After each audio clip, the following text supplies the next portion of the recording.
మోకాల నొప్పులకు ఎటువంటి సర్జరీ లేకుండా ఎపియాన్ పెయిన్ క్లినిక్ అందిస్తున్న అత్యాధునిక చికిత్స. నమస్తే అఖిలప్రియ గారు. నమస్తే అండి. So I want congratulate you అండి for being elected as MLA. కానీ మీ జర్నీ చూసుకుంటే ప్రీవియస్ గా మీరు ఎమ్మెల్యేగా మంత్రిగా ఉన్నా అప్పుడు మీరు చెప్పారు అంటే నేను ఫుల్లీ అప్పుడు ప్రిపేర్డ్ కాదు, బట్ పరిస్థితులు అలా వచ్చాయని. So me journey as an young politician తీసుకుంటే డిఫరెంట్ గా కనిపిస్తుంది.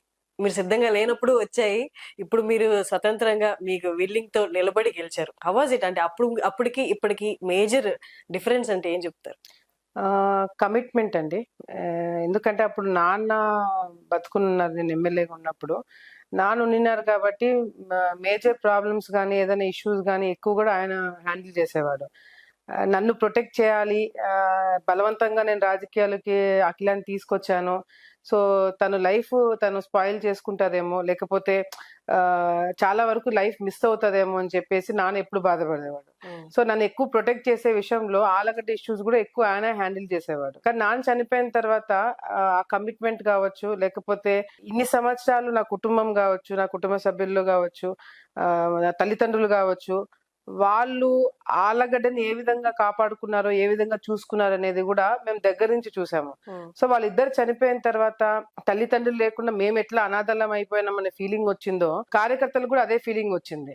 నాకు కార్యకర్తలు డీలా పడిపోతారనే ఒక ఆలోచన వచ్చినప్పుడు మాత్రము నాకు నేను చెప్పుకోవడం ఒకటి, భూమా నాగిరెడ్డి, శోభా నాగిరెడ్డి కానీ వాళ్ళిద్దరు లేని లోటు కార్యకర్తలకి, ఆలగడ్డ ప్రజలకి చూపించాలంటే ఆ కమిట్మెంట్ తో నేను ఉండాలా, ఎదగాల, అది వాళ్ళకి చూపించాలనే ఒక ఆలోచనతో కూడా నేను మెంటల్ గా చాలా స్ట్రాంగ్ గా అన్ని విషయాల్లో కూడా ప్రిపేర్ అయినాను.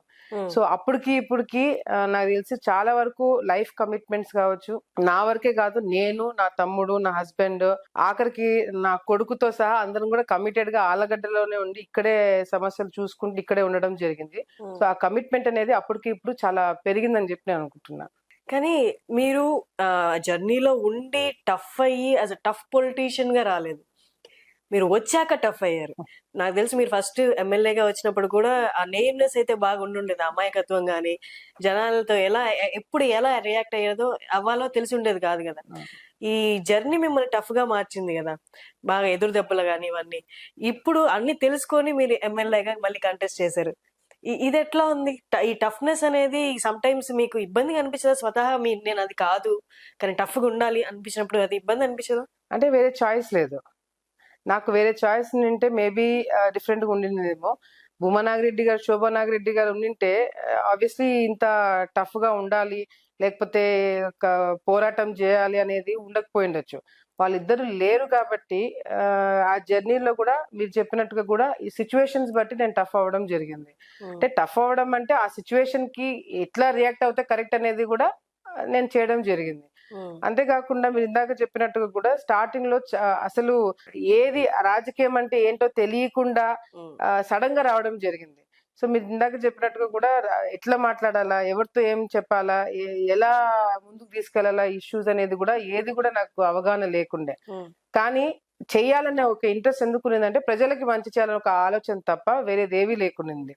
సో అది మోటివేట్ చేసింది నన్ను, ఎట్లా ముందుకు వెళ్ళాలా, సిచ్యువేషన్స్ ఎట్లా హ్యాండిల్ చేయాలనేది కూడా అక్కడ నుంచి నేర్చుకోవడం జరిగింది. సో అప్పటికి ఇప్పుడు డెఫినెట్ గా చాలా చేంజ్ వచ్చింది. సిచ్యువేషన్స్ అని ఇంకా బాగా టఫ్ చేశాయి. రేపు పొద్దున ఏ సిచ్యువేషన్ వచ్చినా కూడా నేను హ్యాండిల్ చేయగలుగుతానన్న నమ్మకం నా మీద నాకే కాకుండా ఆలగడ్డలో ఉన్న నా కార్యకర్తలకు కావచ్చు, ప్రజలకి కావచ్చు, నన్ను నమ్ముకున్న వాళ్ళకి కావచ్చు, అది ఎక్కడైనా సరే, ఆలగడ్డనే కాదు నంద్యాలలో కావచ్చు, ఎక్కడైనా సరే నన్ను నమ్ముకున్న వాళ్ళు నేను హ్యాండిల్ చేయగలుగుతాను నమ్మకం ఈ రోజు నా మీద వాళ్ళకు ఉంది. అంటే ఆ సిచ్యువేషన్స్ అన్న ఆ విధంగా తయారు చేసినాయి. కానీ మీరు ఎప్పుడు లోన్లీగా ఫీల్ అవ్వలేదు ఈ జర్నీలో? చాలా సందర్భాల్లో తల్లిదండ్రులు లేని లోటు ఎవరు తీర్చలేదు అంటారు కదా. సో డెఫినెట్ గా లోన్లీనెస్ ఉంటది. బట్ లోన్లీనెస్ ను నన్ను బయటికి తీసుకొచ్చి తల్లిదండ్రుల వాళ్ళ ప్రేమ అభిమానాల నుంచి నన్ను బయటికి తీసుకొచ్చి మేము ఉన్నామనే కాన్ఫిడెన్స్ నాకు ఇచ్చింది మాత్రం ప్రజలే, ఆలగడ్డ ప్రజలు, కార్యకర్తలు ముఖ్యంగా. ఎందుకంటే భూమా నాగిరెడ్డి గారు చనిపోక ముందు, అంటే అమ్మ చనిపోయిన తర్వాత ఆ గ్యాప్ లో కూడా కార్యకర్తలు అందరితో మీటింగ్ పెట్టుకొని నన్ను కూర్చోబెట్టి, అఖిల ఇప్పుడు నా కూతురు కాదు మీ కూతురు, మీకు అప్పచెప్తున్నానని చెప్పి ఓపెన్ గా మీటింగ్ పెట్టి, మండల వైజ్ మీటింగ్ పెట్టి మా నాన్న నాకు కార్యకర్తలకు దగ్గర చేయడం జరిగింది. సో వాళ్ళిద్దరు లేని లోటు ఈ రోజు నేను ఉండగలుగుతున్నాను, నేను చేయగలుగుతున్నాను అంటే దానికి కారణము భూమా నాగిరెడ్డి గారితో, శోభా నాగిరెడ్డి గారితో ఫస్ట్ నుంచి ట్రావెల్ అవుతున్న కార్యకర్తలే. ఇప్పుడు కొత్త జనరేషన్ వస్తున్న కార్యకర్తలు కూడా మా మీద నమ్మకంతో మేము వాళ్ళని కరెక్ట్ గా గైడ్ చేయగలుగుతాము, మా అక్క అనే బాగా గర్వంగా చెప్పుకునే తగిన ఇటు ఒక ఫ్యామిలీ అనేది ఒకటి ఏర్పడింది అనమాట. ఉమ్, సో ఇప్పుడు నేను కానీ ఎందుకు నా కొడుకు కూడా వాడు ఇక్కడే ఉంటున్నాడు, నాతో పాటు ఆలగడ్డలో ఉంటాడు. ఉమ్, సో ఎవరైనా కార్యకర్తలు వచ్చినా ఏదైనా ఇది వచ్చినా కూడా వచ్చి నాతో పాటు కూర్చుంటాడే కానీ జనాలను చూసి భయపడి లోపలికి వెళ్ళిపోడు, వెళ్ళడు. వెళ్ళాడు. వాడు అక్కడే ఉండాలంటాడు, అందరిని చూడాలా, కలవాలా, మాట్లాడాలా అంటాడు. ఉమ్, సో అంటే కమిట్మెంట్ ఎట్లా ఉన్నది మా పేరెంట్స్ చూసి మాకు వచ్చింది, ఉమ్, మమ్మల్ని చూసి మా వచ్చే జనరేషన్స్ కి రావాలా. yeah. ఆ ఆలగడ్డకి మాకున్న కనెక్షన్ అటువంటిది. ప్రజల సంక్షేమం ఇదంతా ఓకే, మీరు అట్లా ఆలోచిస్తున్నారు బీయింగ్ అ పొలిటీషియన్. గానీ పర్సనల్ గా మీ దాకా వస్తే చిన్నప్పటి నుండి ఇవే చూడడం, పొలిటీషియన్ చూడడం, అంటే ఆలగడ్డ అంటే ఫ్యాక్షన్ ఆల్రెడీ మిక్స్ అయ్యే ఉంటది, అందులో సపరేట్ గా మాట్లాడాల్సిన అవసరం లేదు. ఇవన్నీ చూసి మీరు ఇవన్నీ వదిలేసి ఈ లైఫ్ కాదు వేరే లైఫ్ ప్రశాంతంగా ఇంకో లైఫ్ ఉంటదేమో అటు వెళ్దాం అని ఎప్పుడు ఆలోచించలేదా చిన్నప్పటి నుంచి ఇదే చూసి చూసి? నేను పాలిటిక్స్ ని, రాజకీయం ఎప్పుడు కూడా నా తల్లిదండ్రులు నన్ను దూరం చేసిందనే ఒక కాన్సెప్ట్ లో నేను చిన్నప్పుడు ఉండేదాన్ని. ఉమ్, ఎందుకంటే నాకు ఊహ తెలియనప్పటి నుంచి కూడా నేను ఎప్పుడు బయటే, అంటే హాస్టల్స్ లోనే, ఎక్కడ పెద్దమ్మ ఇంట్లో, బంధువుల ఇంట్లో, పత్తికొండలో, అనంతపూర్ దగ్గర, లేకపోతే హైదరాబాద్ లో, ఊటీలో, ఇట్లా ఎప్పుడు బయట ఉండడం తోటి వాళ్ళు బిజీ ఉండడం వల్లనే కదా నా తల్లిదండ్రులు నా దగ్గర లేకుండా పోయినారనేది ఎప్పుడు నాకు మైండ్ లో ఉండేది. ఉమ్, సో నా ఆలోచన ఎప్పుడు కూడా ఒకవేళ శోభనారెడ్డి గారు చనిపోకపోయింటే నేను వేరే కంట్రీలో సెటిల్ అయిపోయేదాన్ని, వేరే బిజినెస్ చూసుకునేదాన్ని, అట్లా నా లైఫ్ ఉండింది. ఎప్పుడు కూడా రాజకీయాలకు రావాలని ఎప్పుడు కూడా నేను అనుకోలేదు, కానీ ప్రజలకు ఏదో ఒక విధంగా సేవ చేయాలన్న ఆలోచన మాత్రం నాకు చిన్నప్పటి నుంచి ఉండింది. ఉమ్, సోషల్ సర్వీస్ చేయడం కానీ, బ్లైండ్ స్కూల్స్ కి వెళ్ళడం కానీ, వాళ్ళకి ఏదైనా పిల్లలకి ఇవ్వడం కానీ, అట్లా చిన్నప్పటి నుంచి నాకు ఉండింది, సోషల్ సర్వీస్ మీద ఇంట్రెస్ట్ ఉండింది అనమాట. సో రాజకీయాల్లోకి వస్తే ఇంకా కొత్త పెద్ద స్థాయిలో ఇంకా చాలా మందికి చేయడానికి అవకాశం ఉంటుందని చెప్పి కూడా నన్ను కన్విన్స్ చేసుకోవడం జరిగింది. ఉమ్, బట్ అదర్వైజ్ రాజకీయాలకు రాకపోయింటే మాత్రం లైఫ్ డిఫరెంట్ గా ఉండింది, వాళ్ళిద్దరు చనిపోకపోయింటే. yeah. కానీ వాళ్ళిద్దరు చనిపోయినారు కాబట్టి బాధ్యతగా నేను తీసుకోవాల్సిన అవసరం పడింది కాబట్టి వచ్చిన తర్వాత మాత్రం ఎక్కడ కూడా నా కమిట్మెంట్ లోపం చూపెట్టలేదు. అవును. సో బట్ లైఫ్ ఎట్లా ఉంటుందో మనకు తెలియదు కదా. ఉమ్. సో వాళ్ళిద్దరు చనిపోయిన తర్వాత లైఫ్ ఈ విధంగా నేను మలుచుకోవాల్సి వచ్చింది. కానీ మీ నెక్స్ట్ జనరేషన్ బాబుకి ఈ వాతావరణం మీకేమనిపిస్తుంది? అంటే స్వతహాగా మీకు లేదు కదా ఇట్లా ఉండాలి అని, బాబుకి ఈ వాతావరణం అంటే అదే పరిచయం చేద్దామా, ఇంకా తప్పదు కాబట్టి మీలాగే బాబుని కూడా అడ్జస్ట్ చేద్దాం అనుకుంటున్నారా? లేదంటే ఇంకా బాబు వేరుగా ఉన్నారంటే మీ చైల్డ్హుడ్ లాగే అయిపోద్ది, తను వేరుగా పెట్టాలి అంటే, వేరే హాస్టల్స్ లో స్కూల్లో పెట్టాలి అని, ఇప్పుడు ఎట్లా ఉంది, ఏం ఆలోచిస్తున్నారు తన ఫ్యూచర్ గురించి? బాబుని యాక్చువల్ గా హైదరాబాద్ కి పంపించచ్చు, స్కూల్ అక్కడ పెట్టిండొచ్చు, మా అత్తగారు మా పెద్దమ్మ వాళ్ళంతా ఉన్నారు, పెట్టచ్చు. కానీ ఇందాక చెప్పినట్టు తను దూరం పెట్టడం అనేది నేను ఉండలేకపోయాను. మా హస్బెండ్ కూడా పంపిద్దాము, ఇక్కడ ఆలోచన అంతా తన మీద పెట్టాల్సి వస్తుందేమో అని చెప్తే కూడా ఎట్లాగో కొన్ని రోజుల తర్వాత పిల్లలు చదువుకు బయటికి వెళ్తారు. ఇప్పుడైనా ఈ టైం పోతే మళ్ళీ పిల్లలతో టైం స్పెండ్ చేయడానికి ఉండదు. సో నా ప్రెషర్ వల్లనే బాబు నా దగ్గర పెట్టుకుంటున్నాను. ఇక్కడ వాతావరణం కంపల్సరీ అలవాటు కావాలి, ఎందుకంటే చిన్నప్పుడు కూడా మేము ఎంత బయట హాస్టల్స్ లో ఎక్కడ చదువుకున్నా కూడా కంపల్సరీ మా mother father they made it a point to spend time here.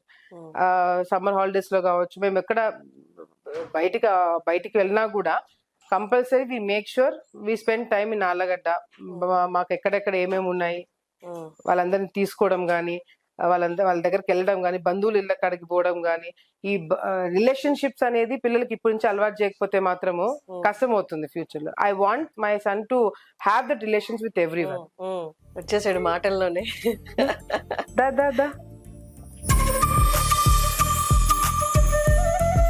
ఏం పేరండి? వీరనాగిరెడ్డి. వీరనాగిరెడ్డి. కానీ ఎప్పుడు బాబు ఎందుకమ్మా నీ చుట్టూ ఇంతమంది నన్నే పెట్టుకో దగ్గర అని ఎప్పుడు అనడా? వీడు ఎంత కన్వీనియంట్ అంటే పుట్టినప్పటి నుంచి కూడా ఎప్పుడు కూడా ఏడవడం గాని, సతాయించడం గాని, నేను ఎక్కడికైనా మీటింగ్స్ కి పోతున్నప్పుడు నన్ను వచ్చి పట్టుకుని ఏడవడం గాని అట్లా ఎప్పుడు చేయలేదు. ఎప్పుడు నేను బయటికి వెళ్ళాలన్నా కూడా చాలా హ్యాపీగా నన్ను బయటికి పంపిస్తాడు. రోజుకి ఒక్కసారైనా నేను కనిపించాలా, అది రాత్రి ఎప్పుడు పడుకునేటప్పుడు నేను వచ్చినా కూడా సరిపోతుంది. చాలా కన్వీనియంట్ గా నా మోటివేషన్ వీడు. ఒక విధంగా చెప్పాలంటే నా మోటివేషన్ వీడు.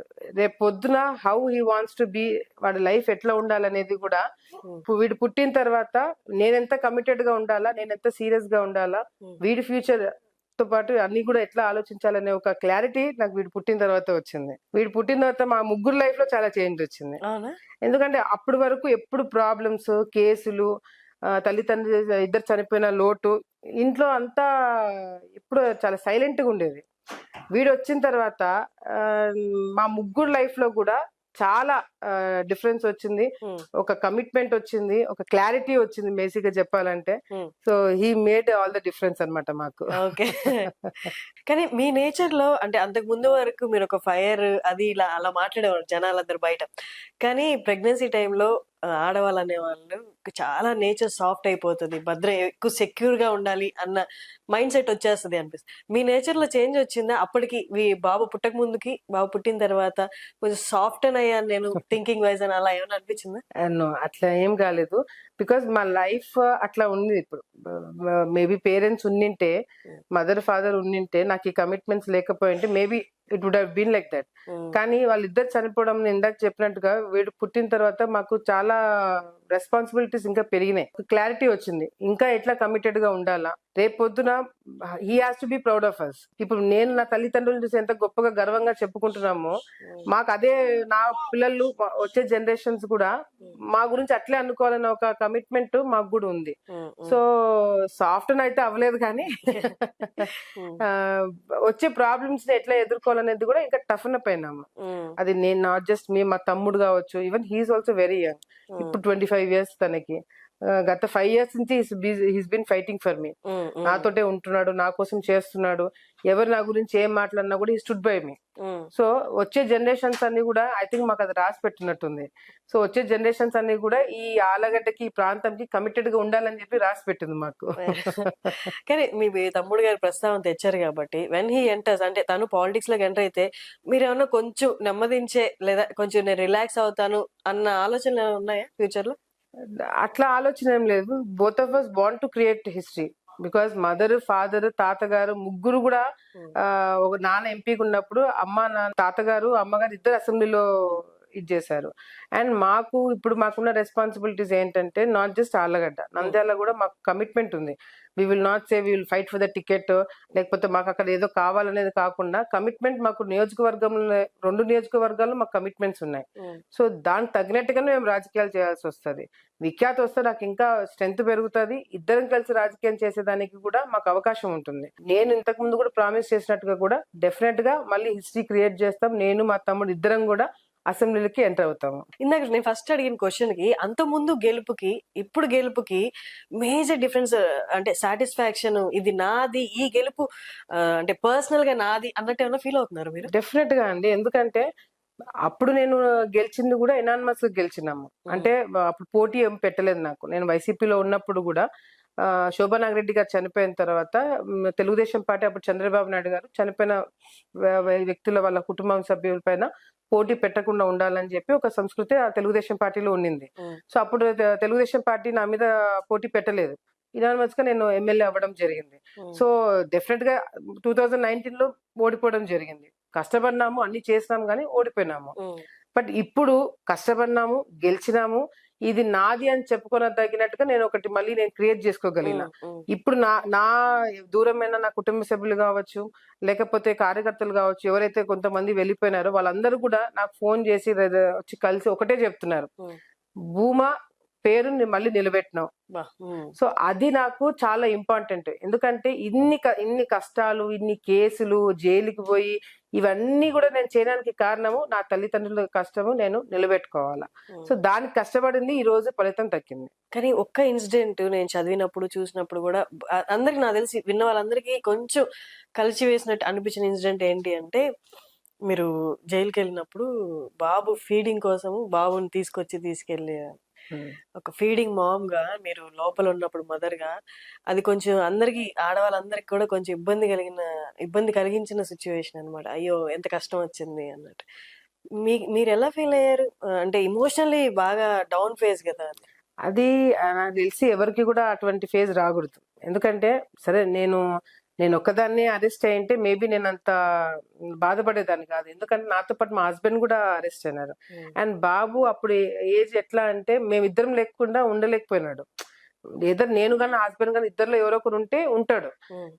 ఇద్దరం లేకపోయేసరికి ఎవరితో ఉండాలా, ఎవరు చూసుకునే ఇది కూడా లేకుండింది. మా అత్తగారు ఉండినారు కానీ అంత అలవాటు లేదు. తను హైదరాబాద్ లో ఉంటారు, బాబు నా దగ్గర ఉంటారు కాబట్టి వీడు చాలా ప్రాబ్లమ్స్ వీడు కూడా పాపం ఎదుర్కొన్నాడు. ఊహ తెలియకుండానే ఊహ ప్రాబ్లమ్స్. తెలియకుండానే వీడు జైలుకి వచ్చేసి నన్ను చూసి ఫీడింగ్ అయిపోయిన తర్వాత వీడిని తీసుకుపోతున్న టైంలో కూడా కానిస్టేబుల్స్ తీసుకుపోయేవాళ్ళు. లోపలికి ఎవరిని ఎంటర్ కానిచ్చేవాళ్ళు కాబట్టి లేడీ కానిస్టేబుల్స్ వచ్చేవాళ్ళు, జైల్ స్టాఫ్. వాళ్ళు వీడిని బలవంతంగా తీసుకుపోతున్నప్పుడు మాత్రము ఆ సిచ్యువేషన్ ఏ తల్లికి కూడా రాకూడదని అని చెప్పి నేను ఆ రోజు అనుకోవడం జరిగింది. కానీ వీడిని తీసుకుపోతున్న ప్రతిసారి కూడా ఇటువంటి సిచ్యువేషన్స్ మళ్ళీ రాకుండా ఉండాలంటే నేను ఎదగాల, నేను కష్టపడాలా అని నేను చాలా గట్టిగా నా మనసులో నేను నిర్ణయం తీసుకోవడం జరిగింది. నా కొడుకు కావచ్చు, ఎటువంటి వాళ్ళకి కావచ్చు, తప్పుడు కేసులు పెట్టడం వల్ల ఇటువంటి సిచ్యువేషన్ వచ్చింది. నా హయాంలో డెఫినెట్ గా తప్పుడు కేసు అనేది ఉండకూడదని ఒకటి గట్టిగా నిర్ణయించుకున్నా. రెండోది, నా కొడుకు మళ్ళీ అటువంటి ప్రాబ్లమ్స్ రాకూడదు, ఫేస్ కాకూడదు అని చెప్పి కూడా నేను ఆలోచించుకోవడం జరిగింది. కానీ ఇలాంటి పరిస్థితులు రాకూడదు అనుకోవడం ఒకటే, కానీ పాలిటిక్స్ లో ఉన్నారంటేనే పొద్దున్నేస్తే పోరాటమే. అది మనం ఇంటెన్షనల్ గా ఇన్వాల్వ్ అయి చేసామా, లేకపోతే పరిస్థితులు వచ్చినప్పుడు మనం ఎదుర్కొన్నా కూడా అదొక కైండ్ ఆఫ్ కేసు లాగే మారచ్చు పరిస్థితులను బట్టి. కానీ ఇక్కడ ఉన్నప్పుడు అలాంటి పరిస్థితులు రాకుండా చూడాలి అంటే కష్టం కదా. కష్టమే, కాకపోతే వీనిది గట్టిగా తయారు చేసుకోవాలని ఒకటి, నేను వీని స్ట్రాంగ్ గా ప్రిపేర్ చేసుకోవాలా. అండ్ రెండోది కూడా, మేము మొన్నటి వరకు కేవలము ఆలగడ్డ వరకే మేము పని చేసాము, రాజకీయం చేయలేదు. రాజకీయం చేయాలనేది ఇప్పుడు మాకు అర్థమైంది. సో రాజకీయం ఎట్లా చేయాలా, మేము బయట రాజకీయం ఒకటే చూసుకుంటున్నాం, లోపల చాలా రాజకీయాలు జరుగుతున్నాయి, దాని మీద ఎప్పుడు కాన్సన్ట్రేట్ చేయలేదు. ఎవరైతే మనకి మేలు చేస్తారని చెప్పి అనుకున్నామో వాళ్ళే మాకు కీడు చేస్తారని చెప్పి ఎప్పుడు అనుకోలేదు, అటువంటి ఆలోచన రాలేదు. కాకపోతే ఇప్పుడు అందరినీ కూడా డౌట్ చేయాలా, లోపల రాజకీయాలు చూసుకోవాలనేది కూడా మాకు ఆ రోజు సిచ్యువేషన్ తర్వాత అర్థమైంది. సో అటువంటి సిచ్యువేషన్ రాకుండా చేయాలంటే మా జాగ్రత్తలు మేము ఎట్లా ఉండాలనేది కేవలం బయట శత్రువులే కాదు, లోపల శత్రువుతో కూడా ఏ విధంగా ఉండాలనేది కూడా అర్థమైంది మాకు ఆ రోజు. భార్గవ్ గారు అంతకుముందు అంటే నార్మల్ గా జనాలు అనుకునేది ఆయన కొంచెం రిజిడ్ పర్సనాలిటీ అలా అనుకుంటారు. బట్ ఈ ఎలక్షన్ స్టైల్లో మాత్రం అన్ని సామాజిక వర్గాల్ని కలగలుపుకొని ఆయన ముందుకెళ్లారు. అంటే ఆయన సపోర్ట్ గానీ, ఆయనలో అంటే ఇప్పుడు మాకు కనిపిస్తున్న మార్పు గానీ, అంటే వాజ్ దట్ అంటే ఇంకా తప్పదు రావాలని కాబట్టి, లేకపోతే ఆయన స్వతహాగా అలా చెయ్యాలనుకుని చేసింది? యాక్చువల్ గా మా హస్బెండ్ గురించి మా మ్యారేజ్ అయిన day 1 నుంచి కూడా ఈ మొన్నటి వరకు కూడా భార్గవ్ గురించి చాలా రూమర్స్ కానీ, తప్పుడు ప్రచారాలు కానీ, ఎట్లా మమ్మల్ని చేయాలని చెప్పి చాలా విధాలుగా ట్రై చేస్తారు. మీడియా ద్వారా కావచ్చు, కొంతమంది ఇందాక చెప్పిన లోపల రాజకీయాలు, ఎట్లా వాళ్ళని డ్యామేజ్ చేయాలనే ఒక ఉద్దేశంతో కూడా చాలా ప్రయత్నాలు చేసినారు. కానీ ఎప్పుడైతే భార్గవ్ ని దగ్గర నుంచి చూసారో, ఇది కాదు ఈయన అనేది ప్రజలకి, కార్యకర్తలకి అర్థమైంది. ఎలక్షన్ టైంలో, ఈ ఎలక్షనే కాదు గత ఎలక్షన్ లో కూడా ఆ విధంగానే భార్గవ్ కష్టపడినాడు. కాకపోతే అప్పుడు చాలా మంది మాకు దగ్గరుండి కీడు చేసిన వాళ్ళు చాలా మంది ఉండినారు, వాళ్ళని మేము గుర్తించలేకపోయినాం. ఈ ఓటమి టైంలో, ఈ 5 సంవత్సరాల ఓటమి టైంలో యాక్చువల్ గా మన వాళ్ళు ఎవరు, మన వాళ్ళు కాదు ఎవరు అనేది చాలా స్పష్టంగా మాకు అర్థమైంది. మా వెంటే ఉండి మాకు వెన్నుపోటు పొడిచిన వాళ్ళు చాలా స్పష్టంగా మాకు అర్థమైంది ఆ ఓటమి తర్వాత. సో ఈ 5 సంవత్సరాలు ఈ ఓటమి అనేది నాకు చాలా మేలైంది నా కెరియర్ లో. ఎందుకంటే అసలు రాజకీయాలు నాకు నేర్పించింది, నాకు లైఫ్ క్లారిటీ చూపించింది. ఈ 5 సంవత్సరాలు నేను పడిన ప్రాబ్లమ్స్ కావచ్చు, ఎదుర్కొనే సిచ్యువేషన్స్ కావచ్చు, ఇవన్నీ కూడా నాకు ఇప్పటి నుంచి నా కెరియర్ కి నాకు చాలా స్ట్రాంగ్ ఫౌండేషన్ అవ్వబోతున్నది. సో అట్లా నేను చూస్తున్నాను దాన్ని. అండ్ భార్గవ్ కూడా ఈ 5 years కూడా నేను కమిట్మెంట్ ఉండడం వేరు, నేను కమిట్మెంట్ ఉండేలాగా చేసింది కూడా భార్గవే. నాకు ఎటువంటి ఫ్యామిలీ ఆబ్లిగేషన్స్ పెట్టలేదు, బాబు ఆబ్లిగేషన్స్ పెట్టలేదు, ఇన్లాస్ ఆబ్లిగేషన్స్ లేవు. ఎక్కడ కూడా నాకు ఆబ్లిగేషన్స్ పెట్టకుండా హ్యాజ్ ఎ లీడర్ నువ్వు ఏం చేయాలో చెయ్యన్నాడు. Not as a Bhuma Nagireddy కూతురుగా కావచ్చు, శోభా నాగిరెడ్డి కూతురుగా కాదు, నువ్వు ఇప్పుడు ఆలగడ్డ ప్రజలకి నువ్వు ఒక లీడర్వి, నువ్వేం చేయాలో నువ్వు చెయ్యి, వీ విల్ ఫాలో యూ, నువ్వు నిర్ణయం తీసుకో, మేమందరం ఫాలో అవుతామని నన్ను ఒక లీడర్ గా తను ముందు పెట్టడం జరిగింది. అది నాకు చాలా ప్లస్ అయింది. అది చేయకపోయింటే నాకు ఈ ఆలగడ్డలు ఈ సిచ్యువేషన్ కూడా ఉండేది కాదు. దగ్గర నుంచి కార్యకర్తలు భార్గవ్ ఒక భూమా నాగిరెడ్డికి అల్లుడుగా కాకుండా ఒక సామాన్య భూమా కార్యకర్తగా పనిచేశాడని చెప్పి ఒక కార్యకర్తలకు అందరికి కూడా అర్థమైంది. బీయింగ్ యంగ్ విమెన్ పాలిటిషియన్, ప్రతిపక్షాల్లో గానీ లేకపోతే మన పార్టీలో వాళ్ళే గానీ లేకపోతే మన చుట్టూరు ఉన్న వాళ్ళే గానీ, మీరు ఎమ్మెల్యేగా పోరాడి గెలిచారు, ఎలక్షన్ లో పార్టిసిపేట్ చేసి గెలిచారు అన్న పొలిటీషియన్ కంటే ముందు ఫిమేల్ అనే ట్యాగ్ పెడతారు. అది మన వాళ్ళు అవ్వచ్చు, మన పగ వాళ్ళు అవ్వచ్చు, ఎవరైనా ఫస్ట్ ఆడ అనే ట్యాగ్ పెట్టిన తర్వాతే మీ సామర్థ్యం గురించి వస్తారు.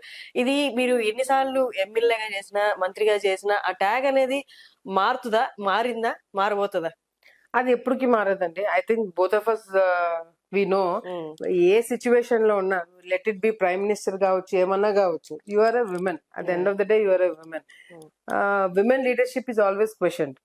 కానీ ఐ థింక్ ఇప్పుడున్న జనరేషన్ లో కావచ్చు, లేకపోతే స్ట్రాంగ్ విమెన్ పొలిటీషియన్స్ కావచ్చు, వీళ్ళందరూ కూడా ఇప్పుడు ఏ విధంగా ప్రూవ్ చేసుకుంటున్నారు అనేది కూడా మనం కళ్ళారా చూస్తున్నాం.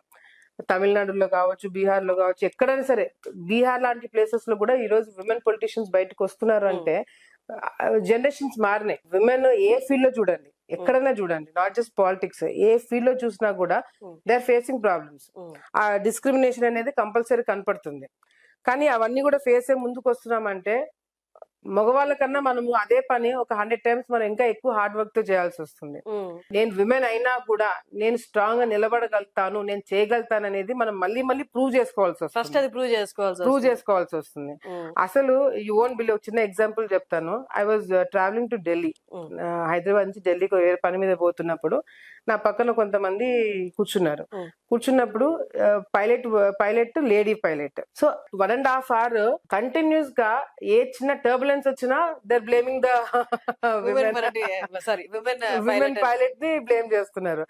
Just small example. డెఫినెట్ గా విమెన్ పొలిటీషియన్స్ పైన కూడా ఈ కమెంట్స్ వచ్చినాయి. అండ్ పొలిటికల్ గా విమెన్ ఎదగాలంటే ఎన్ని కమెంట్స్ ఫేస్ అవ్వాల్సి వస్తుంది అనేది కూడా నేను కళ్ళారా చూశాను. ఈవెన్ దో బ్యాక్గ్రౌండ్ ఉన్నా కూడా భూమా నాగిరెడ్డి గారు, శోభా నాగిరెడ్డి గారు, తాతగారు అందరూ ఉండి నేను వచ్చినా కూడా ఐ హ్యాడ్ మై షేర్. నేను ప్రాబ్లమ్స్ ఫేస్ అవ్వాల్సి వచ్చింది, నేను జైలుకి వెళ్లాల్సి వచ్చింది. ఇవన్నీ ఉన్నా కూడా యాజ్ ఎ విమెన్ నిన్ను టార్గెట్ చేయాలని సొసైటీ డిసైడ్ అవుతే మాత్రం యు ఆర్ టార్గెటెడ్. అది నేను ఈవెన్ దో నాకు బ్యాక్గ్రౌండ్ ఉన్నా ఏమున్నా కూడా నా షేర్ నేను ఫేస్ అయినాను. ఎందుకంటే ఇప్పుడున్న పాలిటిక్స్ నీకు విమెన్ అనేది చూడట్లేదు, నువ్వు ఏంటనేది చూడట్లేదు, నథింగ్. అసలు ఆడవాళ్ళని లాఠీ చార్జ్ చేపించి ఇట్ ఈస్ ఓకే అని అనుకున్న ప్రభుత్వం చూసినాము గతంలో. ఆడవాళ్ళు ఎటువంటి తప్పు చేయకపోయినా జైలుకి పోయి వాళ్ళని మనం కంట్రోల్ చేయాలనుకున్న ప్రభుత్వాలు చూసినాము. సో ఇవన్నీ కూడా మనం చూస్తున్నాం. అంటే డిస్క్రిమినేషన్ పెట్టాలనుకున్నా పెడతారు, పెట్టకూడదు అనుకున్నప్పుడు వాళ్ళు ఇష్టం, వాళ్ళు ఏమైనా చేస్తారు. బట్ విమెన్ ఐ థింక్ ఇప్పుడు they are lot of challenges face చేసిన తర్వాత కూడా they are putting the strong face and going forward.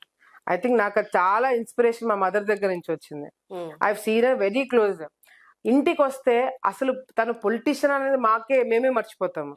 ఇంటికి వస్తే అందరితో సరదాగా ఉంటది, పిల్లలతో ఆడుకుంటది, ఫ్యామిలీ మెంబర్స్ కి ఆమె అన్ని వెళ్ళి షాపింగ్ చేసుకొని పెళ్లిళ్ళకి అన్ని కొనడం గానీ, శ్రీమంతాలు చేయడాలు కానీ ఇవన్నీ చేస్తుంది, వంట చేస్తుంది, మాతో సరదాగా టైం స్పెండ్ చేసేది. ఇవన్నీ చేస్తూనే షీ ప్రూవ్డ్ హర్ సెల్ఫ్. బయట మా అమ్మ ఇంత టైం కేటాయించగలుగుతాదని కూడా ఎవరు అనుకోండారు. సో అట్లా షీ ప్రూవ్డ్ బయట స్ట్రాంగ్ ఫైర్ బ్రాండ్ పొలిటీషియన్ గా పేరు తెచ్చుకుంటూనే లోపల ఇంటికి వచ్చినప్పుడు పిల్లలతో గానీ, మా ఫాదర్ తో గానీ, మాతో గానీ, కుటుంబ సభ్యులతో ఎట్లా ఉండాలనేది కూడా ఆమె అన్ని బాధ్యతలు కూడా నెరవేర్చడం జరిగింది. సో నా inspiration comes from my mother. కొన్ని ఎక్స్పెక్ట్ చేయని సంఘటనలు ఉంటాయి. మీ శ్రీదేవి గారి, మీ రిలేటివ్ శ్రీదేవి గారి హత్య కేసు కానీ, మీ ఇంటి ముందు జరిగిన దాడి కానీ, ఇవన్నీ అంటే ఎవరు దీనికి ప్రిపేర్ అయ్యి ఉండరు. ఓకే ఇలాంటి సందర్భం వస్తే ఇలా రియాక్ట్ అవుదామని, సడన్ గా వస్తాయి లైఫ్ లో ఎక్స్పెక్ట్ చేయని సంఘటనలు. అలాంటప్పుడు మీకు మీరు స్ట్రెంగ్త్ ఎలా తెచ్చుకుంటారు? ఎలా అంటే దీన్ని ఎలా నెక్స్ట్ స్టెప్ తీసుకెళ్ళాలి, దీన్ని ఎలా ఛేదించాలని ఎట్లా మీకు మీరు ధైర్యం చెప్పుకుంటారు?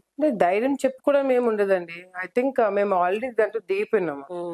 బయటకు వచ్చేది ఏం లేదు, బయటకు వచ్చే ఆలోచన లేదు, బయటకి ఎవరు మమ్మల్ని తీసుకొచ్చాలనే ప్రయత్నాలు చేస్తున్నా కూడా ఇప్పుడు ఇవన్నీ కూడా భయపెట్టడానికి చేసే కార్యక్రమాలు.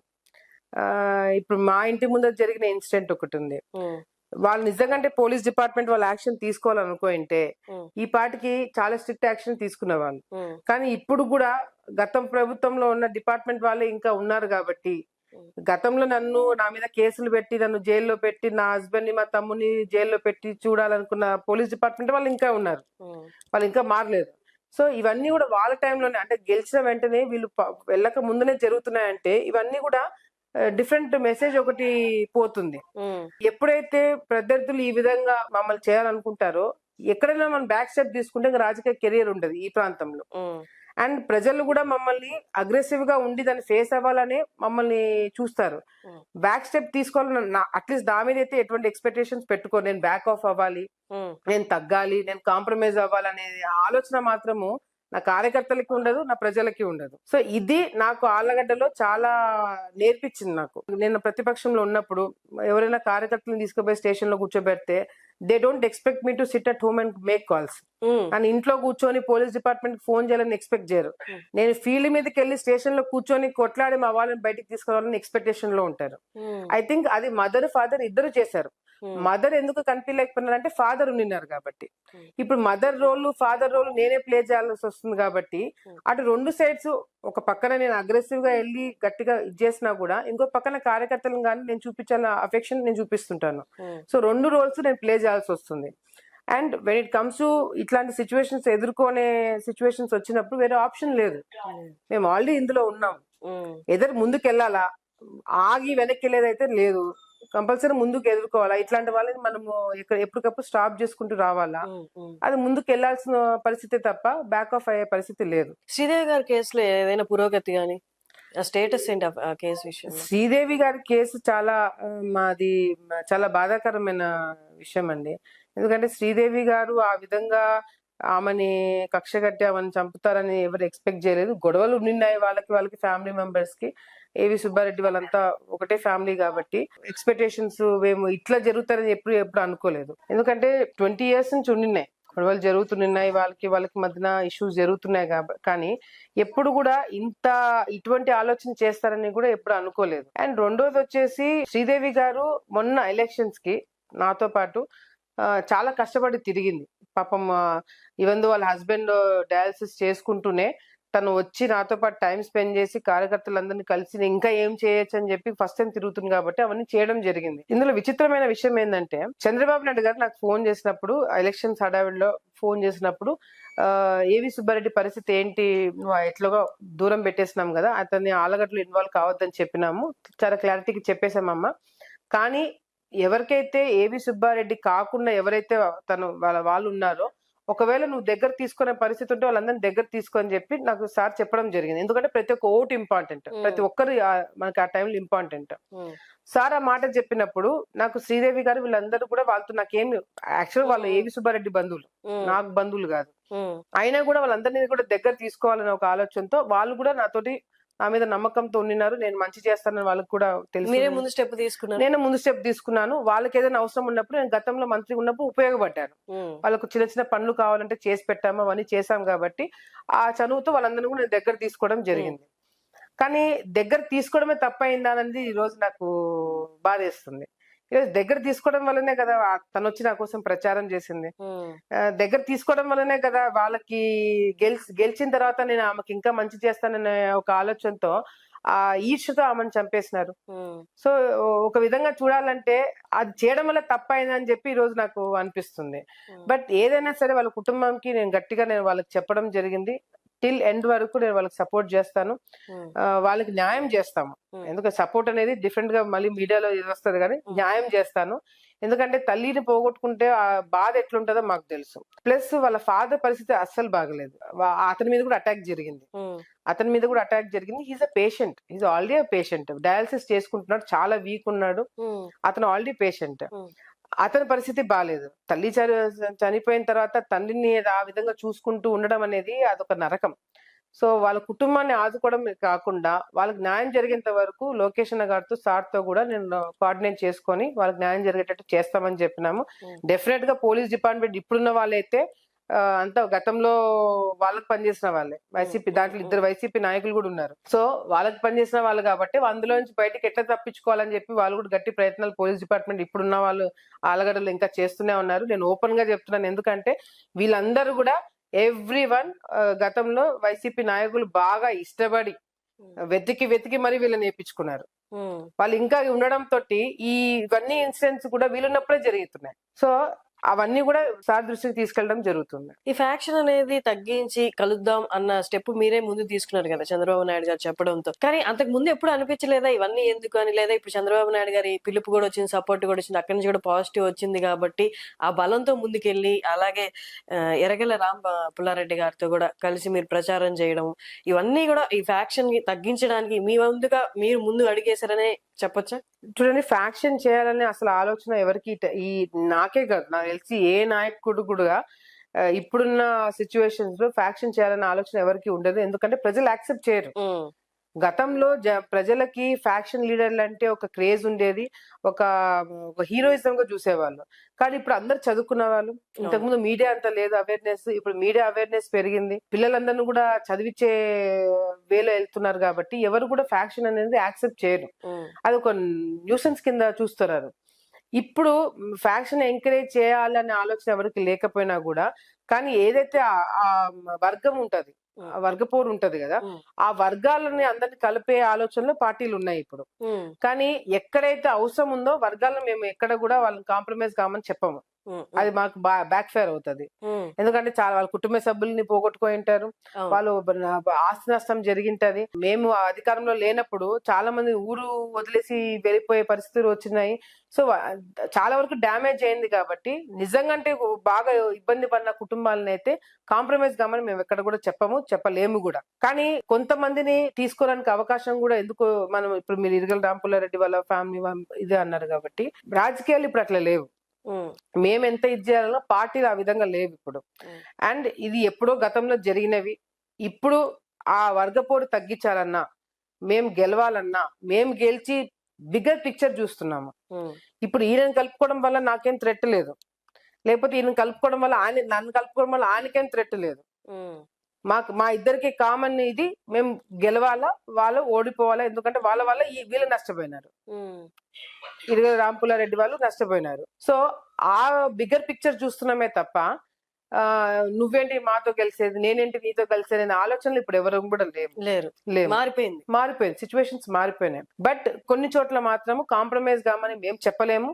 మా మీద పార్టీ ఎంత ప్రెజర్ పెట్టినా కూడా కొంతమందితో మేము కలవలేము, కొంతమంది యాక్సెప్ట్ చేయరు అది. సో ఇంకా వర్గపోరు ఉంది, డెఫినెట్ ఫ్యాక్షన్ అయితే లేదు. కానీ అంటే చంపుకోవడాలు అట్లా ఎదురు పడితే చంపుకోవడాలు ఫ్యాక్షన్స్ లేవు. కానీ వర్గపోరు అయితే ఉంది. ఆ వర్గపోరుని మాత్రం డెఫినెట్ గా మా వర్గానికి ఎటువంటి వాళ్ళు గట్టిగా ఒకటి నమ్ముతారో దాన్ని బట్టి మేము ఫాలో అవ్వాల్సి వస్తుంది. కానీ మీ ఫాలోవర్స్ కానీ మీకు దగ్గర ఉండే వాళ్ళందరూ కూడా మీకు మినిస్టర్ ఎక్స్పెక్ట్ చేస్తున్నారు. కానీ రాంపుల్లారెడ్డి గారికి మీరు మినిస్టర్ అయితే వాళ్ళు మీకు సహాయం చేశారు కాబట్టి, ఎలక్షన్స్ టైంలో పరస్పర సహాయం చేసుకున్నారు కాబట్టి, ఒకవేళ మీకు మినిస్ట్రీ వస్తే మీరు వారికి సహాయం చేస్తారని వాళ్ళు ఎక్స్పెక్ట్ చేస్తున్నారు. రాంపుల్లారెడ్డి గారితో నేను ఎలక్షన్స్ క్యాంపెయినింగ్ టైంలో వాళ్ళతో ఇంటరాక్ట్ అవ్వడం జరిగింది.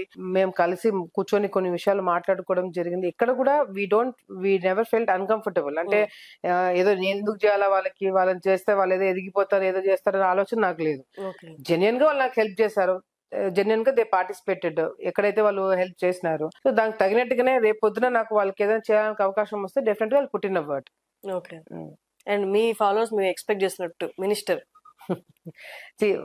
ఆలగడ్డ నుంచే కాదు, చాలా మంది నాకు ఫోన్లు చేసి మీకెందుకు రాలేదు, మీకు ఎక్స్పెక్ట్ చేసాం మేము, మీకు వస్తుందని చెప్పి గట్టిగా నమ్మినామమ్మా అని ఆలగడ్డ కావచ్చు, నంద్యాల కావచ్చు, ఎక్కడో రాజమండ్రిలో కూర్చున్న వాళ్ళు కావచ్చు, చాలా మంది నాకు ఫోన్లు చేయడం జరిగింది వాస్తవంగా. కానీ అదంతా నా మీద ఉన్న అభిమానం మాత్రమే. ఎందుకు చెప్తున్నానంటే ఈ 5 years నేను నా స్ట్రగుల్ చూశారు, నేను పార్టీకి ఎంత కమిటెడ్ గా ఉన్నానో చూశారు. చంద్రబాబు నాయుడు గారు అరెస్ట్ అయినప్పుడు నేను ఆమెను నిరాదీక్ష చేయడం చూసినారు. లేకపోతే పోలీస్ డిపార్ట్మెంట్ ఏదైనా ప్రాబ్లం వచ్చినా ఎక్కడ కూడా తగ్గకుండా నాకు ఏ టాస్క్ ఇచ్చినా కూడా పార్టీ నేను చేయడం జరిగింది. ఎవరి మీదకి నేను మాట్లాడాలన్నా కూడా సబ్జెక్ట్ మాట్లాడేదాన్ని, వ్యక్తిగతంగా విమర్శలు లేకుండా ఒక హుందాతనంగా 5 years పోరాటం చేసి నేను బయటకు వచ్చినాను. ఆ అభిమానంతో అది గుర్తించిన వాళ్ళు నాకు మినిస్టర్ వస్తారని ఎక్స్పెక్ట్ చేసేదే తప్ప నాకైతే మనసులో, ఎందుకంటే ఇది చాలా పెద్ద ఆబ్లిగేషన్. ఇప్పుడు చంద్రబాబు నాయుడు గారు కావచ్చు, లోకేష్ అన్న గారు కావచ్చు, ఇప్పుడు కూటమి ఉంది, ఎన్డీఏ ప్రభుత్వం కాబట్టి 2 పార్టీలు కూడా న్యాయం చేయాలి. ఎవరైతే నమ్ముకొని వచ్చినారో పవన్ కళ్యాణ్ గారు కావచ్చు, లేకపోతే బీజేపీ కావచ్చు, ఇప్పుడు చాలా మంది వ్యక్తులు ఉన్నారు కాబట్టి ఆబ్లిగేషన్స్ చాలా మందిని సాటిస్ఫై చేసే దాంట్లో ఆబ్లిగేషన్స్ ఉన్నాయి కాబట్టి మేము కూడా కొంతమందిని ఎక్స్పెక్ట్ చేయలేదు. అందులో నేను కూడా ఈ టైంలో అయితే నేను ఎక్స్పెక్ట్ చేయలేదు. ఓకే. కానీ డెవలప్మెంట్ వైజ్ గా వస్తే ఇప్పుడు రాయలసీమలో ఉన్నంత అంటే ఫాలోవర్స్ ఎలా ఉంటారు అంటే కత్తి పట్టుకోవడానికైనా రెడీ, అలాగే చచ్చిపోవడానికి కూడా రెడీగా ఉంటారు ఒకరిని నమ్మున్నప్పుడు. మేబీ ఆ దూకుడుతనం అదంతా ఇటు సైడ్ ఇండస్ట్రీస్ వచ్చి ఎడ్యుకేషన్ ఆపర్చునిటీస్, జాబ్ ఆపర్చునిటీస్ పెరిగితే వాళ్ళు కూడా మిగతా స్టేట్స్ లో ఉన్నట్టు కొంచెం సఫిస్టికేటెడ్ గా మన వర్క్ మనం చూసుకుంటూ ఫుల్లీ పాలిటిక్స్ లో డెడికేట్ అయిపోయి కొంచెం మొరటగా కాకుండా ఆలోచించి ముందుకెళ్తారు అన్నది ఏమన్నా మీకు అనిపిస్తుందా డెవలప్మెంట్ వైజ్ గా వస్తే? ఒకటండి, రాయలసీమలో కత్తిపట్టి అవన్నీ కూడా గతం సినిమాలు అవన్నీ. ఇప్పుడు రాయలసీమలో ఇండస్ట్రీస్ వచ్చినా రాకపోయినా ఎవరు ఆ ఇదిలో లేరు లేరు. లేరు. కత్తిపట్టే ఒక మాట, కత్తిపట్ట అవన్నీ లేవు ఇప్పుడు. ఎందుకంటే ఇండస్ట్రీస్ కాదు కదా, ప్రజల్లో మార్పు రావడానికి కారణం చదువు. ప్రభుత్వాలు ఇప్పుడు ఎట్లా ఉన్నాయంటే రాయలసీమకి నీళ్లు తీసుకొచ్చే దిశలో ఉన్నారు. ఆ నీళ్ల వల్ల రావడం వల్ల ఫ్యాక్షన్ తగ్గిపోయి అందరూ వ్యవసాయం చేసుకున్న దిశలోకి పోతున్నారు. నా ప్రాంతంలోనే రుద్రవరం ఈ ప్రాంతం అంతా కూడా ఫుల్ ఫ్యాక్షన్ గతంలో చాలా అంటే చాలా, మీరు ఇందాక చెప్పిన కన్నా డబల్ ఫ్యాక్షన్ జరిగేవి. చూసుకుంటే చంపుకున్న వాళ్ళు, ప్రత్యర్థులు ఎదురైతే బాంబులు వేసుకునే స్థాయిలో కొన్ని మండలాలు ఉండేవి. ఎప్పుడైతే తెలుగు గంగా ఛానల్ మా వైపు నుంచి వెళ్ళిందో, ఎన్టీ రామారావు గారు తెలుగు గంగా ఛానల్ పెట్టించినారో, ఆ ప్రాంతంలో కూడా బ్రహ్మాండంగా పంటలు పండినాయి. సో ఫ్యాక్షన్ అంతా తగ్గించి ప్రాంతంలో అంతా కూడా రైతులుగా మారి పిల్లలను చదివించే విషయంలో వెళ్ళడం తోటి పిల్లలందరూ బాగా బ్రహ్మాండంగా చదువుకోవడమే కాకుండా మంచి మంచి పొజిషన్స్ లో ఉద్యోగాలు చేసుకుంటున్నారు. సో ఇవన్నీ కూడా కేవలం ఆ చదువుతోనే మార్పులు వచ్చినాయి. And of course media. ఇప్పుడు మీడియా ఎక్కడన్నా ప్రతి ఒక్కరు రిపోర్టర్సే. ఎక్కడైనా చిన్న ఇన్సిడెంట్ జరిగితే ఫోన్ పట్టుకుంటారు, తీస్తారు, టీవీలో వేస్తారు. ఆ టీవీలలో వేసే ఏం జరుగుతుందంటే ఇంట్లో కూర్చున్న వాళ్ళు బంధువులు కూడా ఓయమ్మ వీళ్ళు ఇంత పెద్ద ఇదా అని చెప్పి అనుకోవడంతో ఆ ఫీలింగ్ తగ్గిపోవాలని చెప్పి చాలా మంది ఫ్యాక్షన్ కి దూరం అయిపోతున్నారు. ఆ క్రయంలోనే కూడా ఇప్పుడు చదువుకున్న పిల్లలందరూ కూడా మంచి మంచి ఉద్యోగాలు చేసుకుని పిల్లల్ని వాళ్ళ తల్లిదండ్రుల్ని అమెరికా చూపించి అవి చూపించి ఇవి చూపించేతో అన్ని మార్పులు వస్తున్నాయి. సో రాయలసీమకి పరిశ్రమలు ఇప్పుడు చంద్రబాబు నాయుడు గారు ఉన్నారు, కియా మోటార్స్ తీసుకొచ్చినారు, సోలార్ తీసుకొచ్చినారు, ఎయిర్పోర్ట్ తీసుకొచ్చినారు కర్నూలుకి, ఈ సీడ్ హబ్ పెడుతున్నారు. నంద్యాల ప్రాంతంలో డెవలప్మెంట్ జరిగింది, అన్ని ప్రాంతాల్లో కూడా డెవలప్మెంట్ జరిగింది. ఇవన్నీ కూడా మార్పు వస్తుంది అనమాట. సో గతంలో ఉన్న ఫ్యాక్షన్ ఆలోచనలు కావచ్చు, లేకపోతే ఆ పాత ఆలోచనలు కావచ్చు, ఎక్కడ కూడా ఇప్పుడు కనిపించవు మనకి. ఇప్పుడు మా ప్రాంతంకి ఏం కావాలా, మా ఊరికి ఏం కావాలా, నా ఇంటికి ఏం కావాలా, నా కొడుకుకి ఏం కావాలా, నాకేం వస్తుంది అనేది మాత్రమే చూస్తున్నారు ఇప్పుడు. అది ఇచ్చిన వాళ్ళకే నమ్మి ఓట్లు వేస్తున్నారు. అసలు రూట్ కాజ్ అనేది ఏదైతే ఉందో, నీళ్లు, ఉద్యోగం, అది ఎప్పుడైతే మొదలైందో మిగతా అన్నిట్లో మార్పు వచ్చేస్తుంది. సరే అండి, ఓకే. మనం ఇప్పుడు కొంచెం అటెళ్ళి మాట్లాడదాం. మీ నెక్స్ట్ వర్క్ ఏదైతే ఉందో జనాలకు దగ్గరగా ఉండి వాళ్ళ పరిష్కారాలు చేయడం కానీ అది ఒక్కసారి చూపిద్దాం మన ఛానల్. ఓకే. భార్గవేమో చెప్పినాడు, వచ్చినాడు ఇట్లా ఏదో శేఖరన్న అన్యాయం చేస్తాడు, అలా భయపడిస్తున్నాడు అని చెప్పి ఏదో చెప్పినాడు. ఎవరు? ఆ పిల్లోడు నల్లగట్లు ఎవరు తోలుకొచ్చిన అంటే నేను పిలిపిస్తలే, పిలిపించి గట్టిగా చెప్తాను. నాకు నీళ్ళు ఎత్తుకురాకున్నాడు, నేను మాట్లాడతాను, మళ్ళీ నీ జోలికి రాడు, నిన్ను కొట్టడం గిట్టడం చేస్తే పడతాయని చెప్పి గట్టిగా చెప్తా. వాడు ఉద్యోగం కూడా లేకుండా చేస్తానని చెప్పి గట్టిగా వార్నింగ్ ఇస్తాను. నువ్వు ఏదైనా మళ్ళీ ప్రాబ్లం వస్తే నాకు చెప్పు, నేను పిలిపించుకుని నేను మాట్లాడుతున్నా. తెలుసుకోపోమంటే తెలుసుకోపోయినారు కదా, డెలివరీ అయిన తర్వాత వచ్చి ఇడ్స్ పెట్టండి అంతవరకు అసలు నాకు ఫోన్ టైప్ లో చెప్తాను. నేను ఫోన్ చేసినా అసలు ఎత్తాడు. ఏమైనా కేసు గీసి ఏమైనా పెట్టినావా? ఏం పెట్టలే కదా. సర్లే, నేను మాట్లాడతాను, పిలిపించుకుంటాను. Phone number ఇచ్చిపోండి.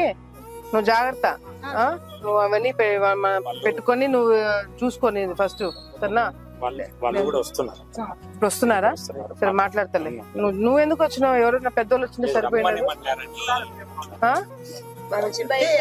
పని చేయాలి అని ఇంట్లో కూడా మాట్లాడుతున్నారు. వాళ్ళ పిండి వాళ్ళ మాట్లాడుతుంది, అవన్నీ మస్తుగా చెప్తారులే. కొట్టడం ఏం ఇప్పుడు ఎవడు ఆడవాళ్ళు కొట్ట ఊరుకుంటున్నారేం ఇప్పుడు? ఎవడు ఊరుకుంటారు ఇప్పుడు? సర్లే, నువ్వు చూసి కూర్చోపో, కూర్చొని వాళ్ళు రాగానే మాట్లాడతా.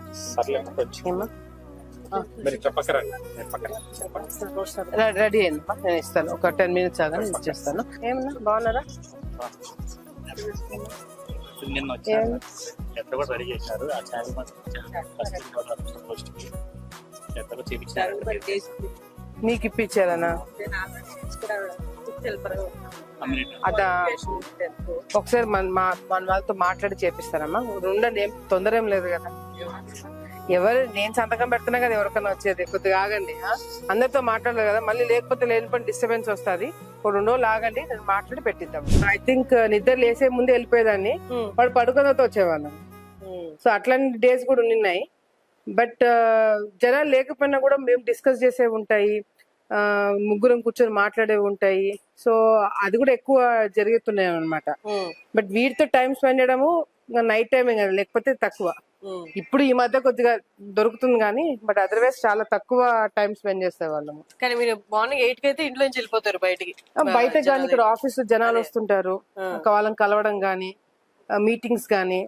ఈ 5 సంవత్సరాలు అంటే ఇంకా ఎక్కువ కేసులు అక్కడికి ఇక్కడ తిరగడం, వాళ్ళకి ఇబ్బంది వీళ్ళకి ఇబ్బంది. ఇప్పుడు వచ్చే 5 సంవత్సరాలు పనులు చేయడం దాంట్లో ఉంటది ఇప్పుడు. కానీ ఇప్పటిదాకా ఏదైనా నేను మిస్ అయ్యాను లేకపోతే రిగ్రెట్ ఫీల్ అవుతాను అంటే ఏదైనా ఉందా? రిగ్రెట్ అనేది ఏం లేదు, ఎందుకంటే what ever decisions I make, నేను గతంలో డెసిషన్స్ తీసుకోబోతున్నాను 1కి 10 సార్లు ఆలోచిస్తాను. కంప్లీట్ గా హోల్ హార్టెడ్ గా నేను సాటిస్ఫై అయితే గానీ ఆ నిర్ణయం నేను తీసుకోను. సో ఇప్పటి వరకు నేను రిగ్రెట్ అయ్యే డెసిషన్ అయితే ఏం లేదు. వీటితో కూడా అందుకే నేను ఇందాక చెప్పినట్టు మా మదర్ ఫాదర్ చిన్నప్పుడు మమ్మల్ని బయట పెట్టడం తోటి ఆ ఫీలింగ్ నాకు కొడుకు ఉండకూడదనే, మేము మళ్ళీ రిగ్రెట్ కాకూడదనే తనతో కూడా మాక్సిమం టైం నేను స్పెండ్ చేయడానికి ట్రై చేస్తుంటాను. అందుకే వీళ్ళు హైదరాబాద్ పంపించాలంటే కూడా మనసు ఒప్పుకోదు. ఏదైనా మిస్ అయింది బాగా ఇప్పటికి, అది నిద్రలో తలుచుకున్నా గానీ బాధేస్తుంది, బాగా మిస్ అయిన సిచ్యువేషన్ ఏదైనా, ఇది ఉండుంటే బాగుంటుంది నా లైఫ్ లో అలా? మా మదర్ ఫాదర్ చిన్నప్పటి నుంచి కూడా మేము చూసింది కూడా మా ఫాదర్ వాళ్ళ బ్రదర్ పిల్లలందరితో, వాళ్ళ పిల్లలతో చాలా టైం స్పెండ్ చేశారు. అంటే బాగా ఎంజాయ్ చేశారు ఆ టైం. కరెక్ట్ గా నేను మా సిస్టర్ మేమిద్దరం సెటిల్ అయ్యి మాకు పిల్లలు పుట్టే టైంలో వాళ్ళిద్దరూ వీళ్ళతో టైం స్పెండ్ చేయలేకపోతున్నారు అనే ఒక బాధ చాలా. వీడు మాట్లాడి ఎంజాయ్ చేసి మేము నవ్వుతున్న ప్రతిసారి కూడా మా పేరెంట్స్ ఇద్దరు ఉండింటే ఇంకా బాగా ఎంజాయ్ చేసేవాళ్ళు వీడితోటి అని చెప్పి ప్రతి క్షణం కూడా మేము అనుకోవడం జరుగుతుంది. అది నా లైఫ్ లో చాలా మిస్ అయ్యే పాయింట్ అది. పాప చెల్లెలకి పాప దేవసేన శోభ మంచి మనోజ్ అని పెట్టారు, చాలా చక్కటి పేరు పెట్టారు. చూసారు కదా? పాప ఎవరిలా ఉంది? పాపనా వాళ్ళ సైడ్ పోలికలే ఎక్కువ కనపడుతున్నాయి. బట్ వెరీ హ్యాపీ, ఎందుకంటే పిల్లలు పుట్టినప్పుడు దే బ్రింగ్ ఫ్యామిలీస్ టుగెదర్. అది ఐ థింక్ మా విషయంలో, మా ఇద్దరి విషయంలో బాగా ఎక్కువ జరిగింది. అండ్ నేను మా సిస్టర్ ఎక్కువ మిస్ అయ్యేది కూడా మా పేరెంట్స్ ఇంకా ఉండింటే, గ్రాండ్ పేరెంట్స్ వీళ్ళకి మా సైడ్ నుంచి ఉండింటే ఇంకా బాగా హోల్ హార్టెడ్ గా అందరం ఉండేవాళ్ళం అనేది ఎక్కువ ఉండింది. But we are there for each other. వాళ్ళకి నేను పెద్దమ్మని కాబట్టి నా డ్యూటీస్ అదే. నా నెక్స్ట్ క్వశ్చన్ కూడా అదే. ఇప్పుడు మీ చెల్లికి మీరు ఆల్మోస్ట్ అమ్మ ప్లేస్ తీసుకొని అన్ని, ఇంకా ఆమెకి ఏ కష్టం వచ్చినా మీ వైపే చూస్తుంది కదా, ఏ ఎమోషనల్ సపోర్ట్ కావాలన్నా కూడా. షీ యాక్చువల్లీ పాపం చాలా ఎమోషనల్ సపోర్ట్ కోసం చాలా తనకు కావాల్సిన టైంలో నేను ఇక్కడ బిజీ అయిపోయి ఉన్నాను. But she'll understand the situation. తనకి నాకు అండర్స్టాండింగ్ ఉంది, ఎందుకంటే తనకు కూడా తెలుసు ఇక్కడ సిచ్యువేషన్స్ ఎట్లా ఉన్నాయి. నా కంప్లీట్ టైం ఇక్కడ ఎక్కడ నేను ఉండాల్సి వస్తుంది తనకు కూడా తెలుసు. కాబట్టి మా పెద్దమ్మ వాళ్ళంతా ఉన్నారు హైదరాబాద్ లోనే. So what ever she needs and wants అక్కడ ఎక్కువ తన దగ్గరికి వెళ్తుంటది. నేను ఉండాల్సిన టైంలో ఉండలేకపోయినాను బికాస్ ఆఫ్ నా కమిట్మెంట్స్ ఇక్కడ. బట్ హైదరాబాద్కి వెళ్ళినప్పుడు మాత్రం వీడు వాళ్ళ పిల్లలతోటి బాగా ఆడుకోవడము, ఎక్కువ టైం స్పెండ్ చేస్తుంటారు.